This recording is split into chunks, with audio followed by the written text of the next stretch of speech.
That skill isn't relevant here. Let me write the script directly. Your house could look like it came out of a luxury interior design magazine, and you probably already have everything you need to make that happen. I'm not talking about buying expensive furniture or doing a full renovation. I'm talking about crochet. And before you say anything, no, I'm not talking about the kind of stuff your grandma had on her couch in 1987. I mean clean, modern, jaw-dropping pieces that people will walk into your home and immediately ask, "Where did you get that?" And when you tell them you made it yourself, they won't believe you. Today, I'm going to walk you through crochet projects that will genuinely make your home look more expensive. Some of these are easier than you think, and some will push you a little, but every single one of them is worth it. So let's get into it. Let's start with something that most people underestimate completely: throw pillows. The ones you find in stores are either boring, overpriced, or both. A basic textured pillow cover from a home decor store can cost anywhere from $30 to $60, sometimes more. But when you crochet one yourself, you're spending maybe $5 to $10 on yarn, and what you end up with looks even better. The key here is texture. You want a stitch that gives your pillow some depth, something that looks intentional and rich when you look at it. The bobble stitch is amazing for this, so is the waffle stitch. When you work either of these into a pillow cover using a thick, chunky cotton yarn in a neutral color, cream, ivory, warm beige, dusty sage, it looks like something you'd find in a boutique hotel room. You can make a whole set in a weekend and transform your couch completely. People walk in and their eyes go straight to those pillows. It's one of the fastest ways to upgrade a living room without spending real money. Next up, wall art. This one gets me every time because wall hangings made from yarn are genuinely stunning, and most people have no idea how simple the basic version is.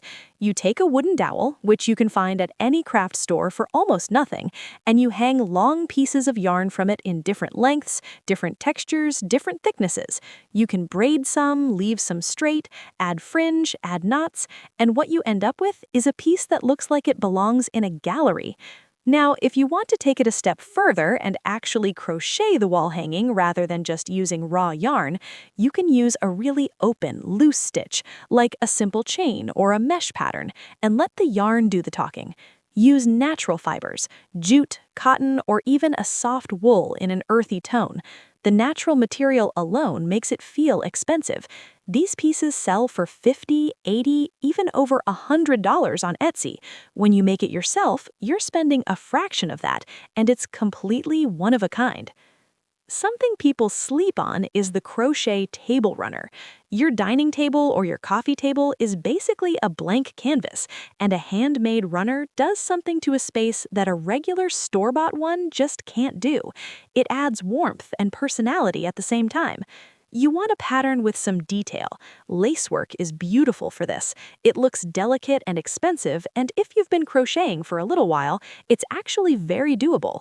Use a thin cotton thread in white or off-white, and you'll end up with something that makes your whole table look styled, like someone who actually puts thought into how their home looks. Because they did. Because you did. Let's talk about plant hangers. Hanging plants have taken over interior design in the last few years, and they're not going anywhere because they work.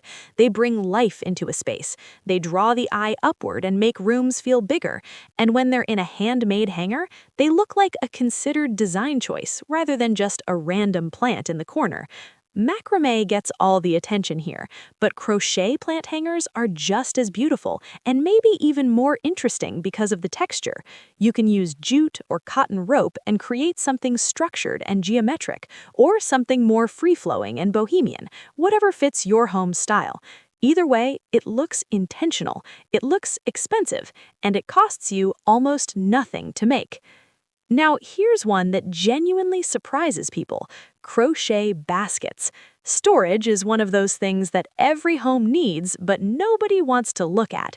Those plastic bins and wire boxes you see everywhere, they do the job, but they make your home feel functional rather than beautiful.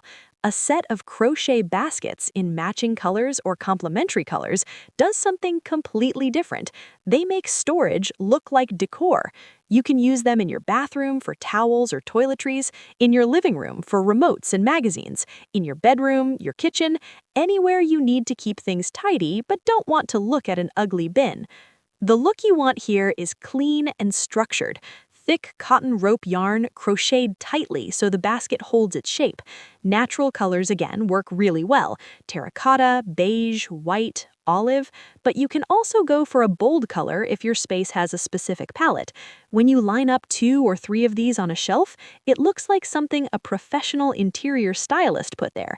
This is one of the projects where people genuinely cannot tell it's handmade unless you tell them. Let's move into the bedroom for a second, because there's a project there that I think is one of the most underrated in all of home crochet, the throw blanket. Not a baby blanket, not a lap blanket, a real, full-sized, chunky throw that you drape over the end of your bed or fold over the arm of your couch. The kind of throw you see in those aspirational home photos that make you want to redecorate your entire house. The trick with this one is to go chunky. Super bulky yarn, a large hook, and a simple stitch. The simpler better, actually, because with that weight of yarn, even a basic stitch looks incredible. A chunky knit-look crochet blanket in a warm neutral takes your bedroom from "this is where I sleep" to "this is a cozy retreat." It takes time because it's a big project, but it's mostly mindless crocheting once you get the pattern going, which makes it perfect for watching TV or listening to a podcast while your hands work. And the finished product? It looks like it costs $200 or $300. Not even close. Another project worth talking about is the coaster set. Sounds small, I know, but the details in a home matter more than most people realize. Those tiny foam or cork coasters you get in a pack, they scream, "I didn't think about this." But a set of handmade crochet coasters neatly stacked on your coffee table, that's a detail that makes people notice. It says the person who lives here actually cares about how their home looks. Use a sturdy cotton yarn, pick a stitch with some texture, the linen stitch is great for this, and make 4 to 6 matching ones. Stack them up, maybe tie them with a ribbon or a piece of twine, and suddenly your coffee table has a little moment going on. And finally, curtain tiebacks. This is such a small thing that makes such a big difference. When you walk into a room with curtains that are tied back beautifully, the whole room feels more intentional, more finished, more expensive. Crochet tiebacks in a thick cotton or even a braided yarn look really elegant. You can go for a simple loop style or add a flower, a button, a tassel, whatever fits the vibe of the room. These take very little yarn and very little time, and they're one of those finishing touches that pulls a whole room together. The common thread, no pun intended, through all of these projects is that they lean into texture, natural materials, and thoughtful placement. Those 3 things are what separate a home that looks expensive from one that just looks okay, and crochet gives you all 3. You control the texture with your stitch choice, you control the material by picking quality yarn, and when you make something by hand and put it in your space with intention, that's as thoughtful as it gets. You don't need to make all of these at once. Pick one that fits where you are with your skill level and what your home needs most right now. Start there, put it in your space, and notice how it changes things. Then come back here and make the next one.